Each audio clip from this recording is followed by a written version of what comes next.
AP reconstruction అంటే కూలబడిన వ్యవస్థలను నిలబెట్టడమే కాదు, పెట్టుబడుల సాధన కూడా.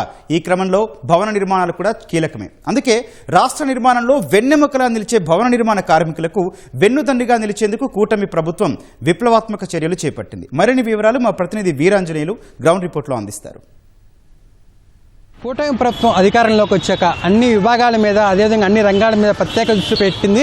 ప్రధానంగా చూసుకుంటే భవన నిర్మాణ కార్మికులు, అసంఘటిత రంగంలో ఉన్నటువంటి ఈ భవన నిర్మాణ కార్మికులకు సంబంధించి వాళ్ళు పడుతున్న ఇబ్బందులు, సమస్యలను గుర్తించినటువంటి కూటమి ప్రభుత్వం వాళ్ళకి అన్ని విధాలు అండగా నిలవాలని, వారికి అన్ని ఈ పథకాల విషయంలో కావచ్చు, సంక్షేమ పథకాల విషయంలో అన్ని విధాలు వాళ్ళకి అండగా నిలబడి వాళ్ళు చేయూత అందించాలని చెప్పి దృఢ సంకల్పంతో ముందుకు వెళ్తుంది. అందులో భాగంగానే కొత్తగా లేబర్ అడ్డాలని ఒక సరికొత్త పథకాన్ని అందుబాటులోకి వచ్చింది. ఈ లేబర్ అడ్డా ద్వారా వాళ్ళకి ఏంటంటే వాళ్ళకి కావాల్సినటువంటి కనీస నీడ, అదేవిధంగా వసతితో పాటు వాళ్ళకి వివిధ రకాల పథకాల మీద అవగాహన కల్పించడంతో పాటు శిక్షణపరమైన, అదేవిధంగా నైపుణ్యానికి సంబంధించి కూడా వాళ్ళకి పూర్తి స్థాయిలో అవగాహన కల్పిస్తూ వాళ్ళు అన్ని విధాల ముందుకు వెళ్లే విధంగా, వాళ్ళకి ఆర్థికంగా నిలదొక్కునే విధంగా కూడా చర్యలు చేపట్టింది. అందులో భాగంగానే ప్రధానంగా రాష్ట్రంలో చూసుకుంటే ప్రధానంగా విజయవాడ, రాజమండ్రి, గుంటూరు, నెల్లూరు ఇలా ప్రధానంగా 5-6 నగరాల్లో మాత్రమే ఈ లేబర్ అడ్డాలను అయితే ఏర్పాటు చేసింది. ఈ లేబర్ అడ్డాల వల్ల ఏంటంటే వాళ్ళకి కావాల్సినటువంటి ప్రధానంగా చూసుకున్నట్లయితే ఎవరైతే ఈ భవన కార్మిక నిర్మాణం ఉంటారో వీళ్ళంతా కూడా ఎండకు ఎండుతూ వానకు తడిసి నడి రోడ్ల మీద పనుల కోసం ఎదురు చూస్తున్న పరిస్థితి ఉంది.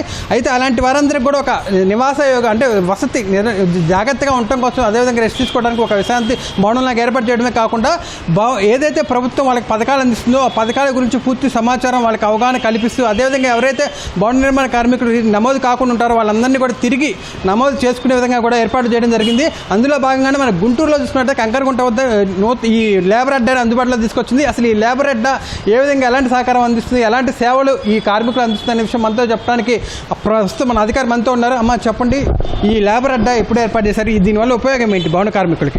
ఇది 25/5/2026 ఇది ఇక్కడ ఏర్పాటు చేయడం జరిగింది. సెక్రటరీ గారు, లేబర్ సెక్రటరీ గారు మరియు కార్మిక కమిషనర్ గారు వాళ్ళ ఆదేశాల మేరకు గుంటూరులో ఇక్కడ ఏ అడ్డాలో అయితే వర్కర్లు ఎక్కువగా ఉంటారో చూసి దాని ప్రకారం కలెక్టర్ గారు కూడా దీని ఏర్పాటుకి సహకరించారు అందరూ కూడా. అందువల్ల ఇక్కడ కార్మికుల కోసం ఉపయోగంగా ఉండటం కోసం దీన్ని ఏర్పాటు చేయడం జరిగింది.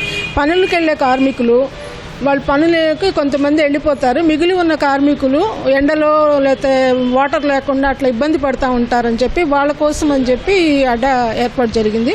వాళ్ళు పనిలేని టైంలో ఇక్కడ విశ్రాంతి తీసుకోవడం కానీ, వాటర్ ఫెసిలిటీస్, టాయిలెట్ ఫెసిలిటీ కూడా ఉంది, బయో టాయిలెట్, వాటిని ఉపయోగించుకుంటూ ఖాళీగా ఉండకుండా కూడా వాళ్ళు ఏదైనా రిజిస్ట్రేషన్ లేని వాళ్ళు వర్కర్లు వేస్తే భవన నిర్మాణ కార్మికులు వాళ్ళకి రిజిస్ట్రేషన్ చేసుకునే సౌకర్యం కూడా ఇక్కడ మేము ఏర్పాటు చేయడం జరుగుతుంది. మరియు వాళ్ళు ఏదైనా నైపుణ్యం, వాళ్ళ స్కిల్ డెవలప్మెంట్ కూడా ఇక్కడ ట్రైనింగ్ ఇచ్చే ఏర్పాటు కూడా చేస్తూ ఉన్నాము. ఇక్కడ ప్రస్తుతం భవన నిర్మాణ కార్మికుల కోసం మన ముఖ్యమంత్రి గారు ఇటీవల 4 పథకాలు వాళ్ళకి అమల్లోకి తీసుకుని రావడం జరిగింది వాళ్ళ సంక్షేమం కోసం. అవి ఏంటంటే, ఒకటి ప్రసూతి సహాయము, మహిళా కార్మికులకు కానీ పిల్లలకి కానీ 2 పిల్లల వరకు కూడా 20,000 రూపాయలు ఇవ్వటం జరుగుతుంది.